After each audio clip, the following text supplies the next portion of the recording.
Hello students, today we are starting the 10th lecture of mathematical logic. In previous lecture we have started the exercise 1.3 and in that topic we have taken duals. Now we have to start the negation of compound statements. So there are some negations I have written here. So let's see one by one. First one is negation of conjunction, negation of disjunction, negation of implication, negation of double implication and negation of quantified statement. तर आज आपल्याला negation of compound statement बघायचे आणि जे third exercise आहे त्यामध्ये एक question आहे find the negation of following. तर त्यासाठी आपल्याला हे माहित पाहिजे निगेशन ऑफ कंपाऊंड स्टेटमेंट आणि त्यामध्ये पहिला आहे निगेशन ऑफ कंजंक्शन. तर आपण निगेशन ऑफ कंजंक्शन म्हणजे काय ते समजू. तर निगेशन ऑफ कंजंक्शन आपल्याला माहिती आहे जर अँड आलं तर ते कंजंक्शन असतं. अँड आलं तर कंजंक्शन आहे. तर इथं निगेशन ऑफ कंजंक्शन तर एकदम सोपं आहे. काय करायचं अँड ला रिप्लेस करायचं ऑर नी. अँड ला रिप्लेस करायचं ऑर नी आणि निगेशन दोन्ही याला सेपरेट द्यायचं. म्हणजे काय negation of P and is replace by or and negation of Q. दोघांना आपण निगेशन दिलं आणि अँड ला ऑर ने रिप्लेस केलं. Similarly negation of disjunction. आता आपल्या हे कंजंक्शनचं झालंय. आता डिसजंक्शनचं बघू काय आहे यामध्ये दिलेलं आहे ऑर. Negation of or. आता तर आपल्याला काय करायचं ऑर ला रिप्लेस करायचं अँड नी. ऑर ला रिप्लेस करायचं अँड नी. Or is replace by and आणि दोघांना सेपरेट निगेशन द्यायचं. म्हणजे काय झालं negation of P and negation of Q. आता पुढचं बघायचं निगेशन ऑफ इम्प्लिकेशन. इम्प्लिकेशन म्हणजे इम्प्लाइज आहे त्याच्यामध्ये आणि त्यासाठी निगेशन ऑफ इम्प्लिकेशनचं काय आहे P and negation of Q. तर हे लक्षात ठेवण्यासाठी आपण असं लक्षात ठेवू शकतो P but not Q. But म्हणजे याला आपण रिप्लेस बी करू शकतो. बट हे अँड ला रिप्लेसमेंट म्हणून येते. तर आपण लक्षात ठेवण्यासाठी असं लक्षात घेऊ शकतो P but not Q. Negation of P implies Q काय आहे पी अँड ला आपण काय म्हणू आता बट म्हणू पी बट नॉट क्यू असं आपण लक्षात ठेवू शकतो. आता डबल इम्प्लिकेशन मध्ये बघा पुढचं आहे डबल इम्प्लिकेशन आणि डबल इम्प्लिकेशन मध्ये काय negation of P double implies Q चं काय असणार सेम तसंच करायचं. इथं काय घेतलं होतं आपण पी बट नॉट क्यू. तर इथं मी तेच घेणार पी बट नॉट क्यू. पण डबल असल्यामुळे आपल्याला माहित नाही तर आपण काय म्हणणार P but not Q or हे असू शकतं Q or Q but not P. समजून घ्या काय आहे P but not Q. Single implication साठी आपण घेतलं होतं P but not Q. Double साठी काय करतोय P but not Q Q म्हणजे or Q but not P म्हणजे P and negation of Q or Q and negation of P. आता त्यानंतर आपल्याला लास्ट बघायचंय क्वांटिफाईड स्टेटमेंट. ज्यामध्ये क्वांटिफाय यूज केलं जाते त्याला क्वांटिफाईड स्टेटमेंट म्हणतात. क्वांटिफाय काय आहे तर आपण काल बघितलंय एक्सटेन्शियल क्वांटिफायर अँड युनिव्हर्सल क्वांटिफायर. एक्सटेन्शियल मध्ये देअर एक्झिस्ट हे वर्ड येते आणि युनिव्हर्सल मध्ये फॉर ऑल हे वर्ड येते. यावरून आपण त्याला आयडेंटिफाय करतो. एक्सटेन्शियल मध्ये त्याला सिम्बॉल असं सिम्बॉल यूज केलं जाणार आणि युनिव्हर्सल क्वांटिफायर साठी असं सिम्बॉल यूज केलं जातं. हे आपण कालच्या व्हिडिओ मध्ये बघितलंय. आज आपल्याला त्याचं निगेशन कसं होतं ते बघायचं. तर सोपं आहे. जर आपल्याला स्टेटमेंट मध्ये ऑल आलेला असेल तर त्याला आपण सम नी रिप्लेस करणार. ऑल ला सम नी रिप्लेस करणार आणि जर सम आलं तर सम ला ऑल नी रिप्लेस करणार. एकदम सोपं. सम आलं ऑल नी रिप्लेस करणार. ऑल आलं तर सम नी रिप्लेस करणार. त्यानंतर जर हे सिम्बॉल देअर एक्झिस्ट आलं तर आपण सिम्बॉल यूज करणार फॉर ऑलचं, किंवा फॉर ऑलचं सिम्बॉल आलं तर देअर एक्झिस्टचं सिम्बॉल आपण यूज करणार. आणि नंतर हे तर आपल्याला माहित आहे, जर ग्रेटर आलं तर less than or equal to घेणार, आणि जर लेस दॅन आलं तर greater than or equal to घेणार. कशामध्ये? निगेशन मध्ये. निगेशन मध्ये हे चेंज होत आहे, लक्षात घ्या. आणि हे फार महत्वाचं आहे. सच दॅट आलं तर आपल्याला कॉमानी रिप्लेस करायचं. कॉमा देतोय आपण, त्यानुसार त्या कॉमाने त्याला रिप्लेस करायचं. आणि जर कॉमा आला तर सच दॅटने रिप्लेस करायचं. आता आपण याची एक्सरसाइज बघू. तर question number 3 of exercise 1.3, right the negation of following. First question, x plus 8 is greater than 11 or y minus 3 is equal to 6. आता यामध्ये बघा, हे कॉम्बिनेशन आहे, म्हणजे कंपाऊंड स्टेटमेंट आहे. त्यामुळे आपण याला पहिल्यांदा सेपरेट करावं लागेल. डायरेक्ट आपल्याला याचं निगेशन घेता येणार नाही. त्यामुळे काय लिहिलं, x plus 8 greater than 11. याला काय म्हणू आपण, late p x plus 8 is greater than 11. Q काय घेतलं, y minus 3 is equal to 6. आता याचं सिंबॉलिक फॉर्म सांगा काय होईल. या ठिकाणी or यूज केलेला आहे, त्यामुळे इथं लिहिणार मी the symbolic form is p or q. the symbolic form is p or q. आणि आता आपल्याला याचं काय काढायचं, निगेशन. तर and its negation is, negation म्हणजे फक्त त्याच्यासमोर निगेशन हे सिम्बॉल टाकलंय, तर negation of p or q. पण ऍक्च्युअल मध्ये याचं फॉर्म्युला काय होईल, निगेशन ऑफ डिसजंक्शन काय आहे ते आपल्याला माहित. तर त्यामुळे आपण इथे लिहिलं, we know that negation of p or q is equivalent to negation of p and negation of q. आपल्याला माहित आहे or replace with and, आणि हे निगेशन दोघांना सेपरेट लागणार. तर या ठिकाणी इथे लास्टला काय लिहिणार, जसं सेंटेन्स आहे त्यानुसार निगेशन ऑफ p आहे, तर त्यामुळे आपण काय लिहिणार, the negation of given statement is, काय येईल, निगेशन ऑफ p. p काय आहे, x plus 8 is greater than 11. तर याचं निगेशन काय होईल, less than or equal to 11. तर काय लिहिलं, x plus 8 less than or equal to 11. आता या ठिकाणी and आहे, त्यामुळे मी इथं and लिहिलं. आणि निगेशन ऑफ q, तर q काय होतं, y minus 3 is equal to 6. तर इथं काय लिहिणार, y minus 3 is not equal to 6. का, या ठिकाणी निगेशन ऑफ q आहे. अशा प्रकारे आपलं याचा आन्सर संपलं. आता दुसरं क्वेश्चन बघू. 11 is less than 15 and 25 is greater than 20. Same process करणार. लेट p काय आहे, 11 greater than less than 15, 11 less than 15. आणि q काय घेतलं, 25 is greater than 20.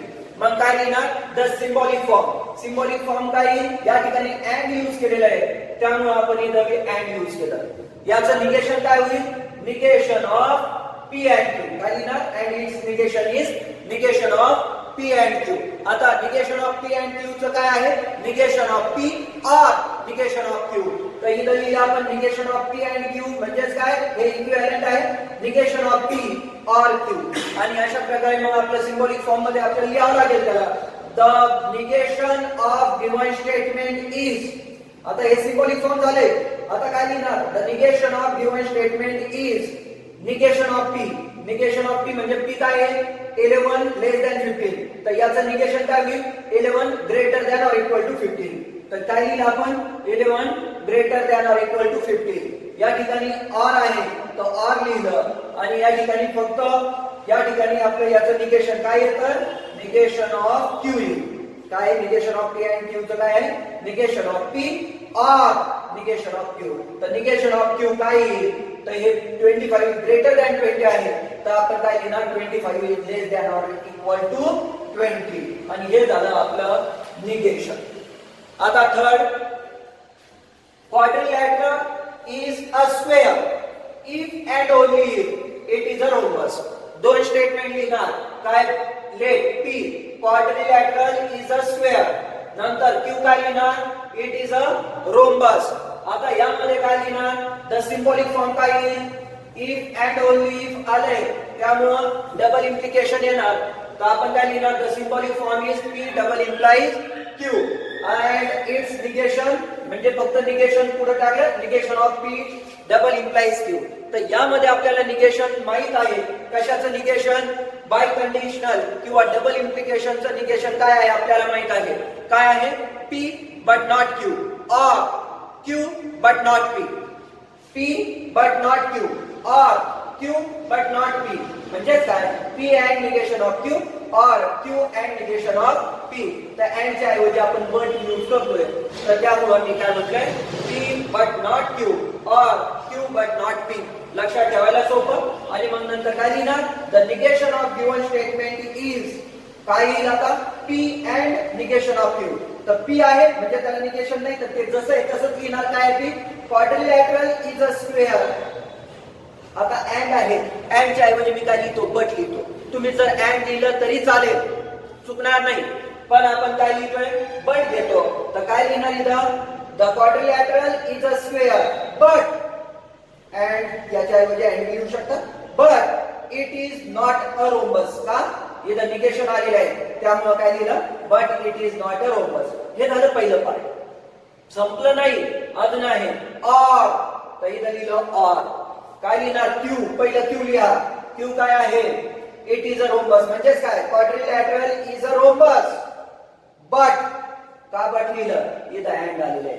But it is not a square, not का निगेशन आले. तर but it is not a square. आता 4th नंबरचा question, it is cold and raining. तर आपण यासाठी घेतलं P, it is cold, Q घेतलं, it is raining. Symbolic form P and Q, कारण मध्ये अँड यूज केलेला आहे. Its negation, negation of P and Q. कसं लिहिणार, negation of P of Q, P and Q आपल्याला माहिती आहे. Negation of P and replace by of negation of Q.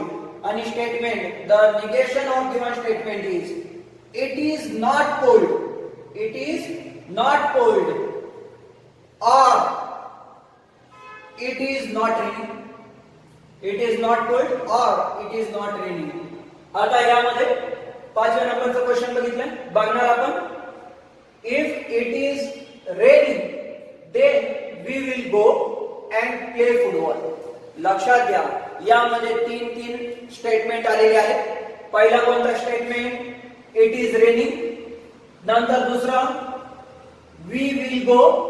आणि तिसरं आहे, वी विल प्ले फुटबॉल. तर आपण याच्यासाठी 3 स्टेटमेंट लिहिले. Let p, it is raining, q, we will go, r, we will play football. आता याचा सिम्बॉलिक फॉर्म काय होईल, इफ देन आलाय म्हणजे इम्प्लिकेशन असणार. इफ इट इज रेनिंग म्हणून आपण काय लिहिलं, पी इम्प्लाइज. देन आला म्हणून इम्प्लाइज केलं. We will go and play football. We will go and आला म्हणून and play football. तर या ठिकाणी आपण असं लिहिलं, P implies Q and R. लक्षात घ्या, काय आहे, P implies Q and R. आणि मग त्यामध्ये काय लिहिणार, it's negation is, negation symbol टाकलं, P implies Q and R. तर याचं निगेशन काय होईल. आता आपण निगेशन फक्त इम्प्लाइज वर लक्ष देऊ. इम्प्लाइजचं काय असतं, negation of implication, P but not Q. तर इथं मी केस लिहिणार, पी बट म्हणजे अँड आलं, नॉट क्यू. तर या पूर्ण याला एक मानलं, क्यू अँड आर ला पूर्ण एक मानलं, एक स्टेटमेंट मानलं. तर मी काय लिहिलं, P and negation of Q म्हणजे काय, क्यू अँड आर. आता यामध्ये आपल्याला याचं बी निगेशन काढता येईल. काय, negation of Q and R येते, negation of Q and is replaced by r, negation of r. हे आपल्याला माहित आहे. आता यामध्ये the negation of given statement is काय, p आहे, p काय आहे, it is raining. तर मी लिहिलं it is raining. आता नंतर इथं and आहे. तर इम्प्लिकेशन मध्ये आपण जास्त करून काय यूज करतो, बट यूज करतो. तुम्ही and केलं तरी चालेल.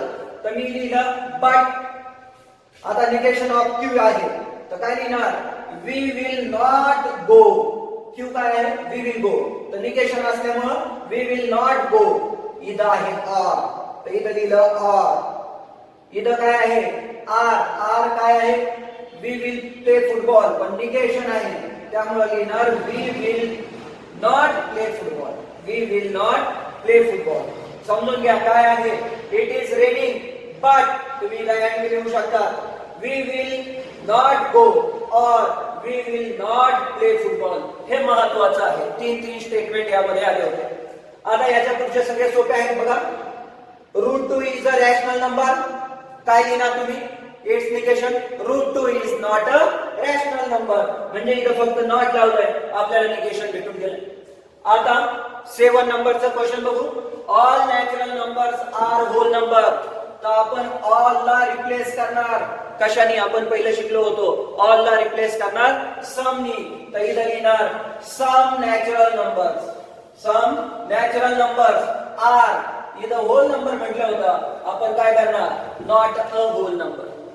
सम natural numbers are not a whole number. आता या पुढे बघा for all n belongs to n comma n² plus n plus 2 is divisible by 4.